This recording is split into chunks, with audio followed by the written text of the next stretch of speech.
Hello दोस्तों, कैसे हो आप। मैं जानती हूँ आप बड़े खैरियत से होंगे और अच्छी अच्छी कहानी सुन रहे होंगे। चलिए आज मैं फिर एक नई कहानी लेके आई हूँ, सांवली पत्नी। रात के खाने के बाद माँ अपने कमरे में सोने चली गई। रिंकू रसोई घर में मजे बर्तन पहुँचकर रख रही थी। उसके पीछे रसोई घर के दरवाजे पर खड़े मनोज ने पूछा, एक कप कॉफ़ी मिलेगी जी। वह इतना ही कह पाई। अपने ही कमरे में कॉफ़ी ले जाते हुए आज रिंकू के कदम नहीं उठ पा रहे थे। उसने सिर पर पल्ला रखे पल्ले का घूंघट निकाला और कमरे में हिचकिचाते हुए प्रवेश किया। मेज पर कॉफ़ी का कप रखा मनोज आहट पाकर पलंग पर से उठकर बैठ गया। रिंकू कमरे से बाहर जाने के लिए मुड़ी। मनोज का स्वर सुनाई दिया, सुनो, सामान बांध लो, मैं तुम्हें और माँ को अमेरिका ले जाने के लिए आया हूँ। उसे अपने कानों पर विश्वास नहीं हुआ। रिंकू ने बिने मुड़े घूंघट से मनोज की ओर देखना चाहा तो पैर ही दिखे। वह कमरे से बाहर निकल गई। उसने रसोई घर में जाकर काम समेटा, वहीं दरी बिछाई और सो गई। सुबह माँ ने चूल्हे पर मनोज की पसंद की कड़ी उड़द की दाल बनाई और उसका बेटा मनोज 1 साल बाद अमेरिका से आया था। मनोज माँ के पास बैठ बातें कर रहे थे, लेकिन उनका ध्यान रिंकी की ओर ही था। मनोज ने कहा, माँ, घर में गैस है, फिर भी आप चूल्हे पर रोटी बना रही हो। माँ बोली, बेटा, तू चूल्हे पर बना भोजन खाकर ही बड़ा हुआ है।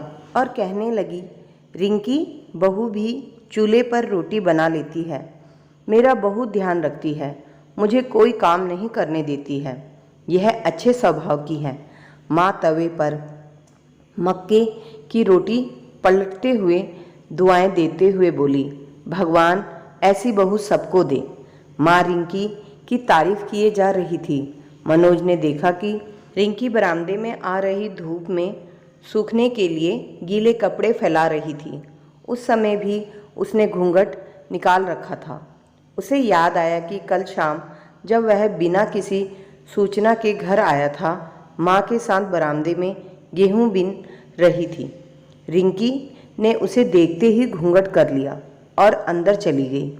यह देखकर माँ हंस दी, लगता है मनोज तुझे रिंकी बहू पहचान नहीं पाई। माँ ने मनोज को भोजन परोसा और प्यार से खिलाती रही। रिंकी रसोई के दरवाजे की ओर में खड़ी होकर माँ बेटे की बातें सुनती रही। उसे महसूस हुआ कि माँ अपने बेटे मनोज को कितना लाड करती है। उसे तो पता भी नहीं कि माँ का प्यार क्या होता है।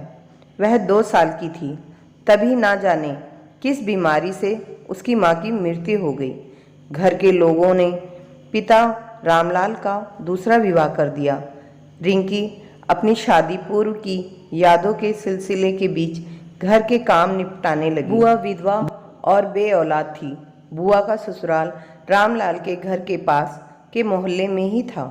बुआ ने नई माँ का व्यवहार देख उसे अपने पास रखने की बात भाई के सामने रखी। मानो सभी जैसे इस बात के लिए तैयार ही बैठे थे।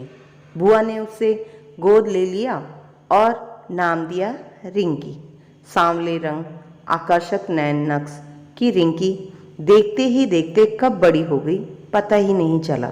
अब वह बीए पास कर चुकी थी। बुआ ने उसे हर साल गर्मियों की छुट्टियों में कुकिंग, डांस, सिलाई, कढ़ाई, मेहंदी लगाने जैसे कामों को उसको सिखवा दिया। बुआ का मानना था कि शादी के बाद ससुराल वाले अपनी बहू से नौकरी करवाएं, यह जरूरी नहीं है। कई बार परिस्थितियां अनुकूल हो जाती हैं, विवाह के बाद नौकरी छोड़नी भी पड़ती है, इसलिए लड़की घर गृहस्थी चलाने में समझदार वह होशियार होना जरूरी है। रिंकी को वह दिन याद है जब पिताजी रामलाल बुआ के पास आए थे। पिता ने बताया कि उनके मित्र रविकांत जी अपने बेटे मनोज का रिश्ता रिंकी से करना चाहते हैं।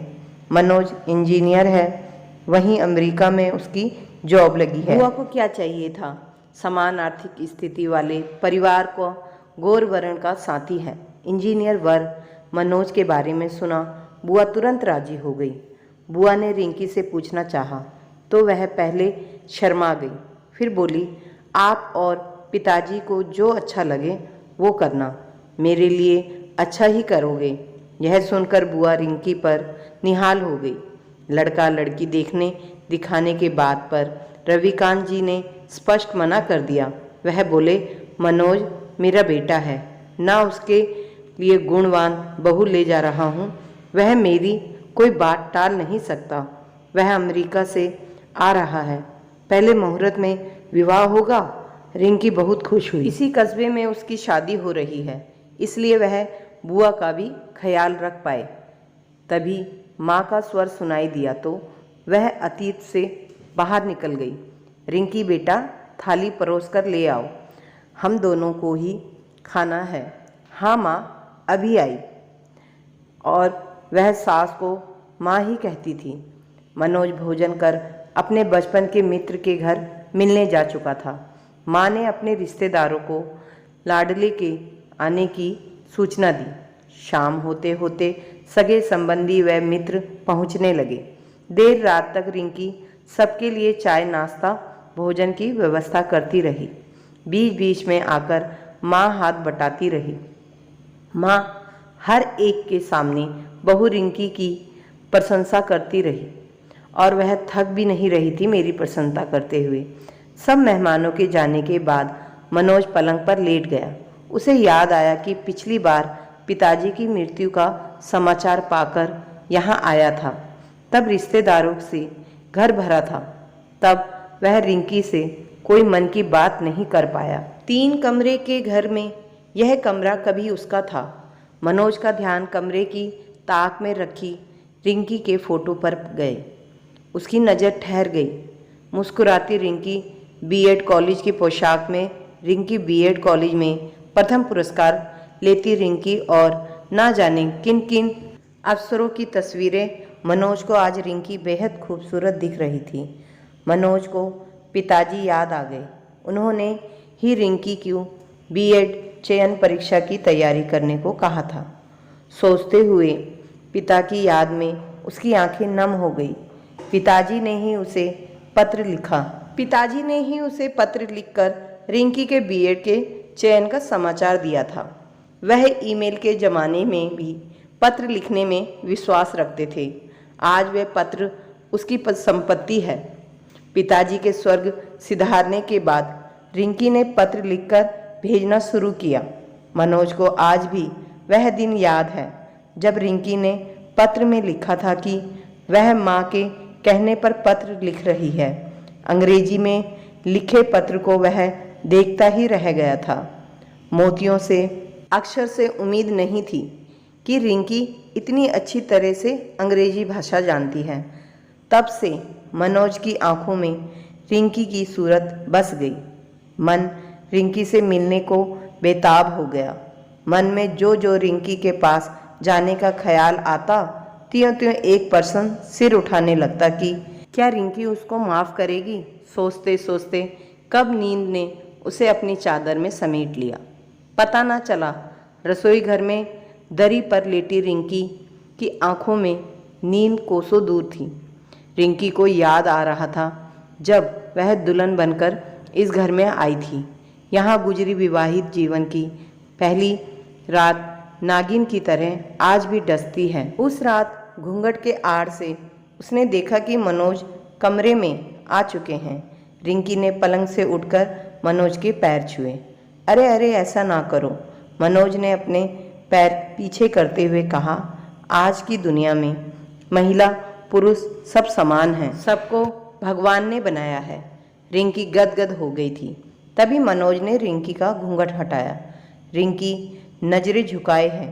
अपने प्रिया के मुख से कुछ और शब्द सुनने की प्रतीक्षा कर रही थी, लेकिन मनोज सदमे में था। वहाँ के फायदे घूर कर रिंकी को देख रहा था। नो नो ब्लैक नो कहते हुए पीछे हट गया और दूर पड़ी कुर्सी पर जा बैठा। रिंकी यह देखकर घबरा गई। उसे समझ नहीं आ रहा था कि अचानक मनोज को क्या हो गया। कुछ पल इंतजार के बाद रिंकी ने नज़र उठाकर देखा कि मनोज सूटकेस में जल्दी जल्दी अपने कपड़े, डायरी, कागजात डाल रहा था। रिंकी का मन भर आया, आंखों से आंसू बहने लगे। मन में क्या करें क्या ना करें कि आंधी चल रही थी। वह कहती इससे पहले ही मनोज सूटकेस लेकर कमरे से निकल गया। सुहाग सेज पर बैठी रिंकी की आंखों से आंसुओं की छड़ी लग गई थी। कमरे के बाहर कोहराम मचा था। नंदो ने रिंकी को संभाला। मनोज ने पिताजी को अमेरिका जाने के लिए रवानगी की बात कही। बेटे को बेटा टाइम लौटते देख रविकांत जी बरस पड़े। मनोज नौकरी का मामला बता रवाना हो गया। मनोज के यूं जाने से रिंकी का दिल टूट गया, लेकिन उसने किसी को कुछ नहीं बताया, बुआ को भी नहीं। विवाह के 1.5 वर्ष बाद तक मनोज अमेरिका से नहीं आया, लेकिन समय की चाल कब रुकी है। एक दिन रविकांत जी को अटैक आया और वे बिना कोई सेवा कराए स्वर्ग सिधार गए। रिंकी की आंखें भर आई। रिंकी सपनों से बाहर आई। उसे आज महसूस हुआ कि जिंदगी कब करवट ले पता ही नहीं चलता। अब क्या? मनोज साथ में अमेरिका ले जाने की बात कह रहे हैं। क्या करूं? सोचते सोचते रिंकी को जाने कब नींद आ गई। माँ के बाद रिंकी मनोज को चाय देने कमरे में गई। मनोज अखबार पढ़ रहे थे। चाय रख कर वह जाने ही वाली थी कि मनोज ने पुकारा, रिंकी। रिंकी के कदम ठिठक गए तो मनोज बोला, मैं जानता हूँ कि तुम मुझसे नाराज हो। मैं तुमसे माफ़ी मांगता हूँ, मुझे माफ़ कर दो। मैं रूप रंग में उलझा था, तुम्हारे गुण समय पर नहीं देख पाया। मनोज भावुक हो रहे थे। रिंकी सुबह का भला शाम को लौट आए तो उसे रिंकी बोली, बस बस क्या कह रहे हैं आप? रिंकी की आंखों से आंसू बहने लगे। मैं तो कभी आपसे नाराज नहीं थी। कहते हुए रिंकी मनोज के गले लग गई। मनोज भी अपने आंसू रोक नहीं सके। मनोज की माँ ने देखा तो वह भी अपने आंसू पोंछते हुए अपने कमरे में चली गई। कुछ दिनों के बाद मनोज अपनी माँ और रिंकी को लेकर अमेरिका चला गया। आज जाते जाते समय रिंकी के सांवले चेहरे पर एक अजब सी चमक थी, जिसे देख मनोज खुशी से फूला नहीं समा रहा था।